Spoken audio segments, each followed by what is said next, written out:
강남역 살인 사건 번화가, 비극기 숨겨진 심리 및 법적 쟁점 분석. 안녕하십니까? 오늘 저희가 심층 분석할 사건은 2016년 대한민국 사회의 깊은 충격과 함께 중요한 사회적 논쟁을 불러일으킨 강남역 살인 사건입니다. 가장 많은 사람들이 오가는 번화가 인근에서 발생한 이 비극적인 사건을 통해 가해자의 복합적인 심리 문제와 범행 동기, 그리고 형사 사법 절차에서 정신질환이 어떻게 다루어지는지, 더 나아가 우리 사회의 안전과 젠더 갈등 문제까지 법 전문가와 프로파일러의 통합적인 시각으로 분석해 보겠습니다. 사건은 2016년 5월 17일 새벽 서울 강남역 인근 상가 건물의 한 화장실에서 발생했습니다. 귀가 중이던 젊은 여성이 일면식도 없는 남성에 의해 흉기로 잔혹하게 살해되었습니다. 사건 발생 직후 피해자가 현장 인근에서 체포되었을 때 그는 범행 동기에 대해 충격적인 진술을 했습니다. 여성들에게 무시당해서 범행을 저질렀다는 그의 진술은 단순 살인을 넘어선 다른 차원의 문제를 제기하며 사회 전체를 경악시켰습니다. 피해자의 배경을 살펴보면 과거 정신질환으로 치료받은 이력이 있었던 것으로 알려졌습니다. 프로파일링 관점에서 그의 범행은 계획성과 충동성이 복합적으로 나타난 형태였습니다. 특정 장소 여성들이 이용하는 화장실과 대상알지 못하는 여성을 선택했다는 점에서 계획적으로 보일 수 있으나 범행 당시의 구체적인 행동이나 이후의 대처 방식에서는 비조직적인 면모도 일부 나타났습니다. 특히 여성에게 무시당했다는 진술은 그의 망상 또는 현실, 왜곡과 연결될 가능성이 높으며 이것이 실제 범행의 근본적인 원인인지 아니면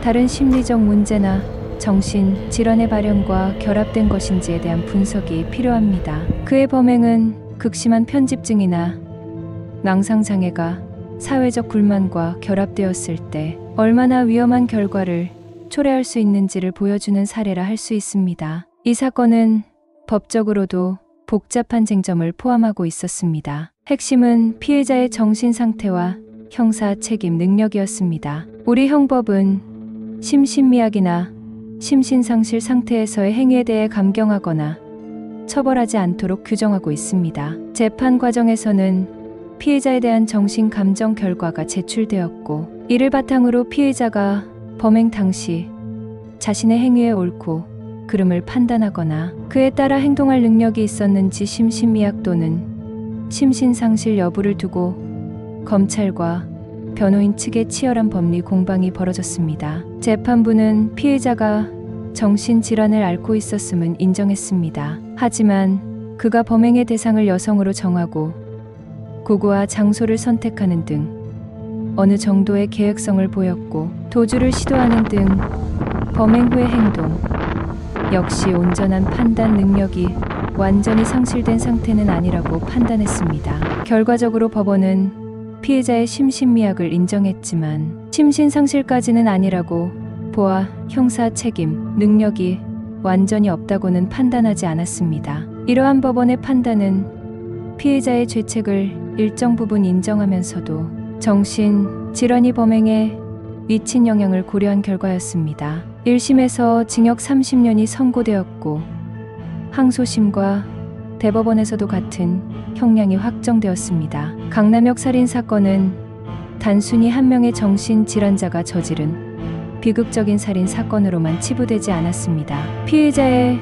여성 혐오 관련 진술과 피해자가 여성이었다는 사실 때문에 우리 사회에 만연한 여성 혐오 범죄의 심각성을 공론화하고 페미니사이드 여성이라는 이유로 살해당하는 건 논쟁을 촉발하는 계기가 되었습니다. 많은 시민들이 강남역 10번 출구에 모여 추모 포스트잇을 붙이고 여성 혐오에 반대하는 목소리를 내면서 이 사건은 사회적인 연대와 함께 젠더 갈등의 상징적인 사건으로 각인되었습니다. 법적인 측면에서는 정신질환을 가진 피해자의 범죄에 대해 어느 정도까지 형사 책임을 물을 것인지, 그리고 사회적 배경이나 특정 집단에 대한 혐오가 범행 동기에 어떤 영향을 미치는지 불합격에 대한 논의를 다시 한번 촉발시켰습니다. 정신 질환자에 의한 범죄 예방 및 관리 시스템의 허점, 그리고 사회적 갈등이 범죄와